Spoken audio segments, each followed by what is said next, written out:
Que o seu dia seja abençoado.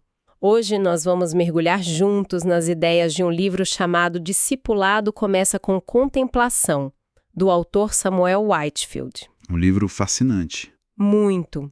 E especificamente a gente vai focar num capítulo que traz uma imagem central que, assim, à primeira vista parece até meio contraintuitiva. Porque quando a gente pensa no fim dos tempos, o que vem à mente? Geralmente são imagens de conflito, de pregação, de poder. De urgência, né? Exato. Mas o autor nos convida a focar em outra imagem, uma que a Bíblia, segundo ele, descreve com muito, mas muito mais intensidade. O som, a imagem de um povo que canta. E a pergunta que fica é, por que o canto? Por que o canto seria tão central no momento que, teoricamente, é o mais dramático da história? É exatamente isso que a gente vai tentar desvendar. E o ponto de partida que o autor nos dá já é muito intrigante. Ele menciona o apóstolo Paulo, certo? Ele diz que Paulo via a missão da vida dele de uma forma muito específica.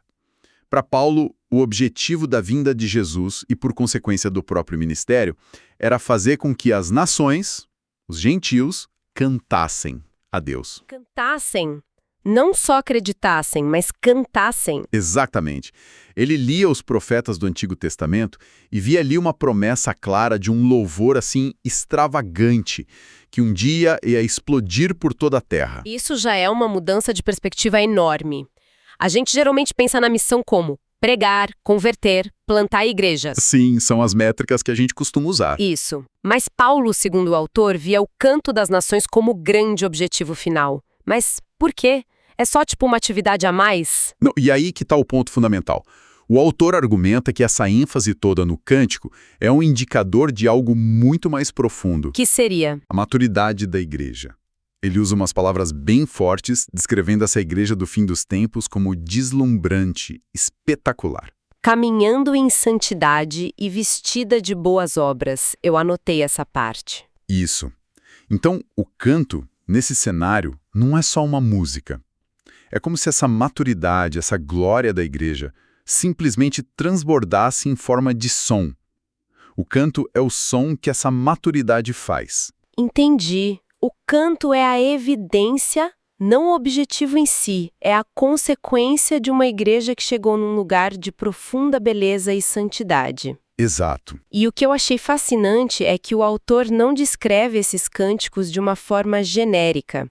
Ele identifica 5 traços bem marcantes. Sim, e que, juntos, pintam um quadro bem diferente do que a gente talvez imagine. E o primeiro traço, que me parece ser a base de todos os outros, é que esses cânticos são uma resposta à beleza. Exatamente. Não são canções de obrigação, de rotina, sabe? Ou de dever religioso. Não é para cumprir tabela. De jeito nenhum. O autor descreve como uma reação apaixonada, quase inevitável, à majestade e à glória de Deus. E isso já nos diz muito, né?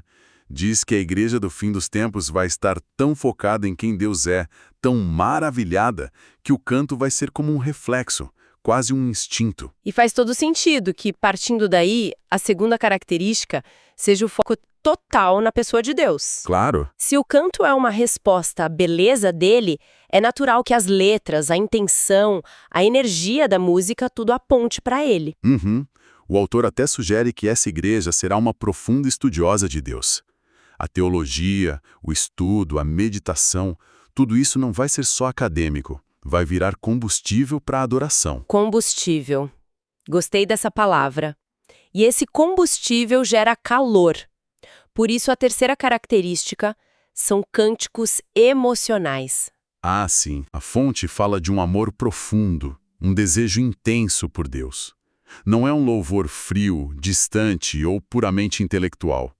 É apaixonado, é visceral, é o coração respondendo junto com a mente à beleza que está contemplando.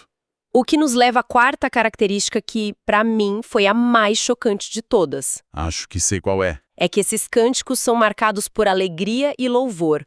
E por que eu digo chocante? Porque o autor deixa muito claro que isso vai acontecer no período mais difícil e sombrio da história da humanidade. É um paradoxo muito poderoso. A lógica humana seria esperar lamento, medo, súplica. mas a profecia aponta para a celebração. Totalmente. E tem uma frase do autor que resume isso de uma forma brilhante, né? Qual delas? A que eu anotei aqui. O problema dos fins dos tempos não desanimará a igreja. Essa mesma. Inflamará suas afeições por Jesus e seu retorno. Uau! Essa frase é de parar para pensar. Inflamará suas afeições. Isso muda completamente a nossa imagem de uma igreja acuada, sofredora. Totalmente. Vira uma igreja apaixonada e, de certa forma, até desafiadora. Uma igreja que olha para o caos e responde com uma canção de vitória, porque ela sabe que aquilo tudo é só o prelúdio da volta de Jesus. Exato. Mostra uma concordância tão profunda com os planos de Deus, com os atos de Deus, que a igreja consegue responder até mesmo aos juízos com canções de celebração. Mas tem um último ponto que amarra tudo isso. Certo. Toda essa beleza, essa emoção, essa alegria não é um show solo. Não é sobre alguns artistas famosos ou ministérios de louvor de destaque. De jeito nenhum. A quinta característica é que esses cânticos são coletivos. O autor frisa isso. A imagem que os profetas pintam é a de um povo sem nome e sem rosto. Enorme em número. Enorme, cantando como um corpo só, em uma só voz. É a imagem de uma unidade e de uma maturidade corporativa, não do brilho de alguns indivíduos. Ok, essa imagem de uma igreja madura cantando em meio à crise é muito poderosa.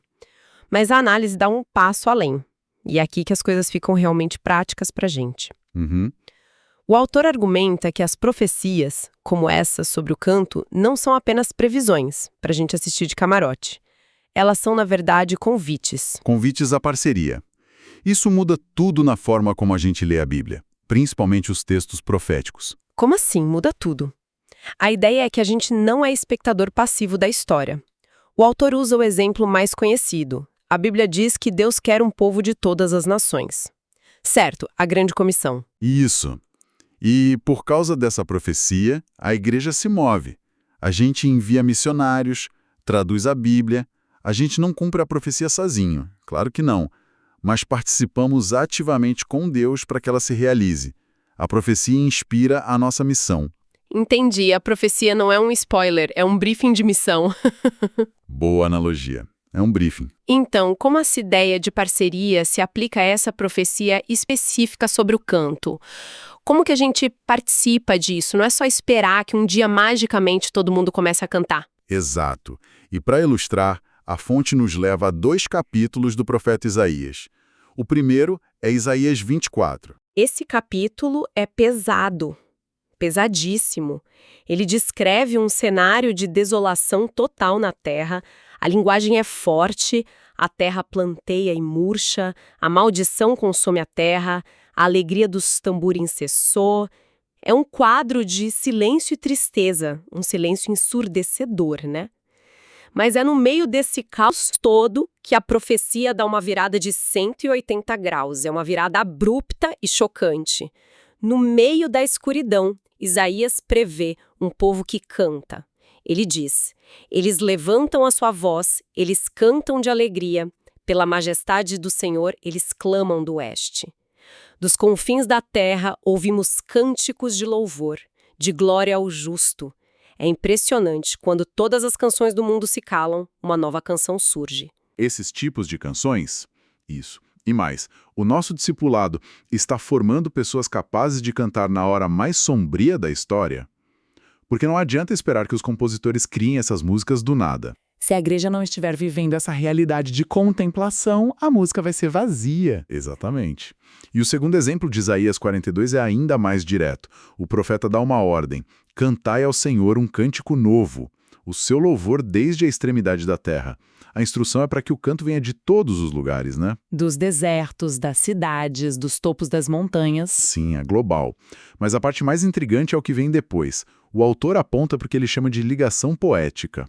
A profecia descreve a resposta da igreja cantando e logo em seguida descreve a ação de Deus. Certo. Diz que o Senhor se levanta como um homem de guerra e brada. Mas isso acontece depois que o seu povo canta. Peraí. A ideia de que a canção do povo precede a ação final de Deus? Isso é muito forte. Não corre o risco de soar como se a gente estivesse tentando, sei lá, forçar a mão de Deus com as nossas músicas? Essa é uma pergunta crucial e o autor aborda essa tensão. Ele não argumenta que a gente controla o cronograma divino. A ideia é mais sobre alinhamento e parceria. Alinhamento, ok. Pense nisso como um sinal. Quando o testemunho da beleza de Deus finalmente chega aos confins da terra de forma audível e unificada através desse canto, isso sinaliza que uma fase do plano de Deus está completa. E aí se abre a porta para a próxima. Entendi. Não é que a nossa música obriga Deus a agir, mas que a existência dessa música global é o sinal que a própria profecia estabeleceu para a ação dele. Perfeito. É isso.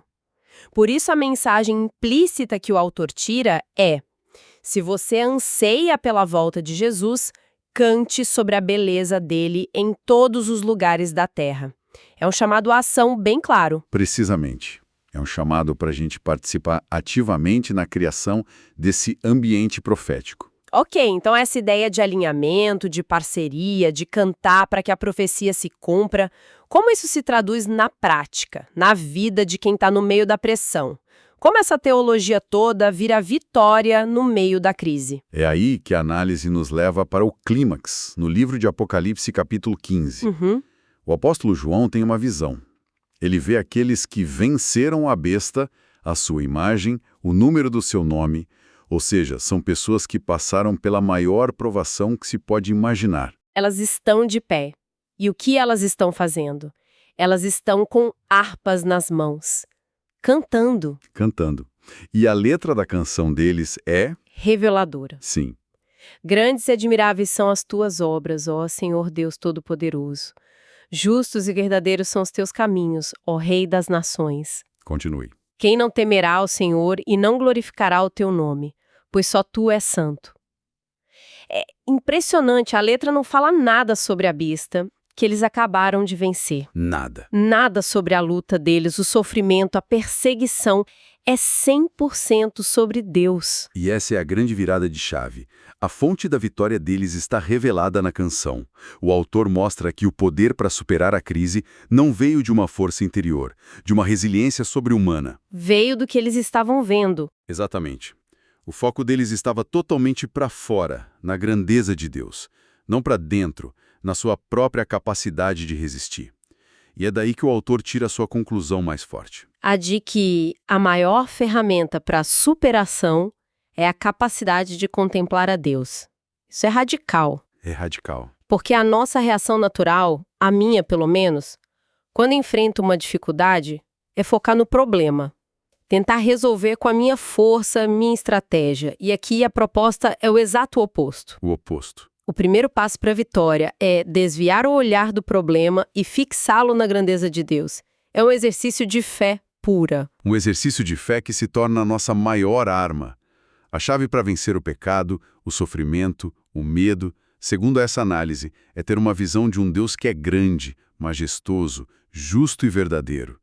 Exatamente como a canção descreve. Então, o cântico do fim dos tempos é a prova de que a igreja finalmente aprendeu a fazer isso. De forma consistente e coletiva. A sua maturidade está na sua capacidade de contemplar a Deus. E dessa contemplação, o canto da vitória flui naturalmente mesmo no meio do fogo. Resumindo tudo então, a fonte nos deixa com essa imagem, muito poderosa, uma igreja global que canta. Isso, uma igreja cuja força e testemunho vem não do esforço próprio ou de programas de sucesso, mas da contemplação da beleza de Deus. E o autor nos lembra que a gente vive num momento histórico único. Verdade. Ele menciona que somos a primeira geração em que o evangelho pode, tecnicamente, alcançar todas as pessoas. E pela primeira vez em quase 2000 anos, Jerusalém é um foco de controvérsia global. Exatamente como os profetas previram. E diante dessa realidade, a fonte nos deixa com uma pergunta bem direta. Será que vivemos com o mesmo zelo que o apóstolo Paulo para ver essas profecias se cumprirem? Tarefa, de certa forma, é nossa. E isso nos deixa com um pensamento final para a reflexão. Que seria, se o cântico que brota da contemplação é tão central para a força e o testemunho da igreja no fim, a pergunta que fica é: como a prática de contemplar a beleza de Deus, tanto individualmente quanto em comunidade, pode transformar a nossa fé e o nosso testemunho hoje? Não como uma estratégia para o futuro, Isso, mas como uma disciplina essencial para o presente. uma pergunta que vale a pena levar para o resto do dia. Teremos uma nova análise deste mesmo livro em breve, explorando outras facetas do discipulado. Isso mesmo. Deus abençoe todos os ouvintes.